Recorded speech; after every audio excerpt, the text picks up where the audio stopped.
If you are going through obstacles and challenges right now, it's a good thing. Meaning, when you go through these things, it is pruning you, it is molding you, it is stretching you, and God is also taking things out of you and He is depositing new things into you. So, count these things all joy because you are changing, and when things begin to change, you have to elevate. So, when God is getting ready to do a new thing in your life, He will allow things to happen so you can disconnect, reconnect, and put you in a place to where you are equipped to handle the next level that you were going to. So even though it does not feel good, even you can't remember, well, what am I supposed to say? And what am I supposed to do? How can I do this? And how can I do that? Meaning, you get into a place where you feel like you're frozen and you don't know what to do. You know exactly what to do. It's just relax. If you are going through, this is a positive thing because you are now elevating into your new season. This is what's happening. You feel as though if it's not one thing, it's another. This is happening because God has to elevate you. He has to mold you. And most importantly, He has to make sure you're in a place to where if He gives you, or when He gives you whatever it is He gives you, or whatever it is that He needs for you to do, He needs to make sure you can handle it.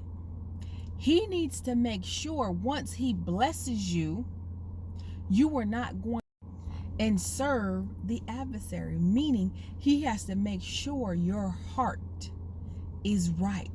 So He has to open you up and dig all these things out that are fleshly and that are of this world. Because if not, if God blessed you right now,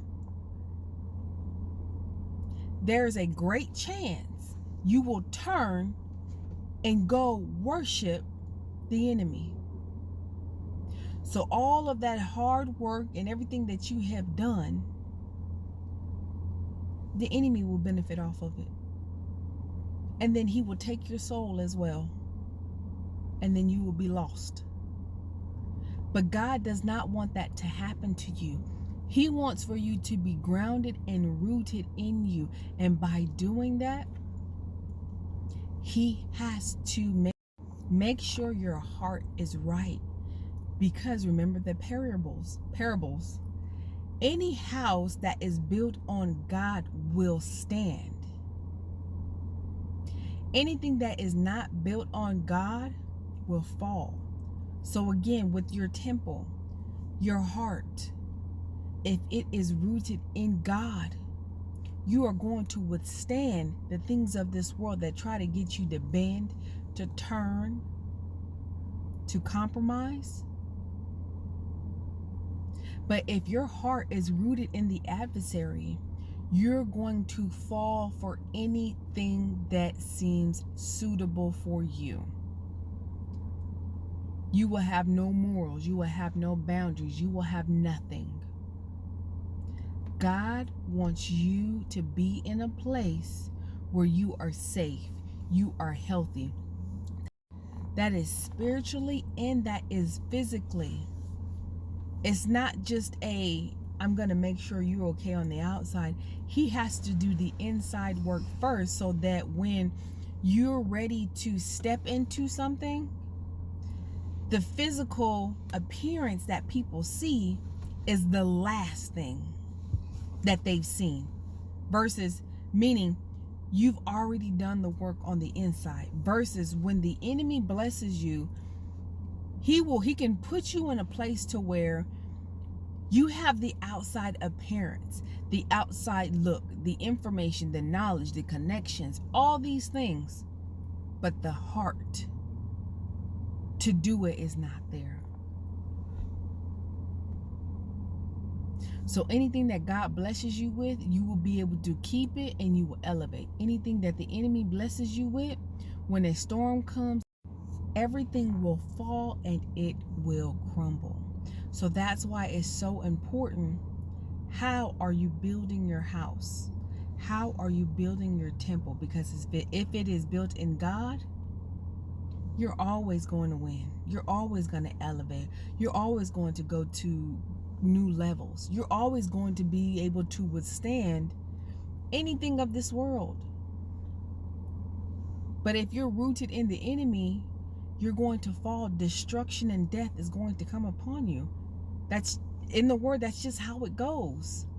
There's nothing that you can do while building on the enemy's camp, or with the principles and the philosophy and the understanding and schemes and deception, and think that you're going to prosper. No, you have to pay for those things. So God is saying, do it right the first time, so you don't have to go over and do it over again, which leaving you in a place where you're so tired and you're so burnt out because you keep doing things your way. And God is saying, if you would have just done it my way, we could have had this thing done the first time. But instead, you're on the 10th time. And God is saying, if you would just listen, you would have saved yourself all this heartache, all this pain, all this stress, and all this time you have wasted. So don't make things harder on yourself than what it needs to be. Life is already hard enough, okay? Take your time and go through your day with doing things right.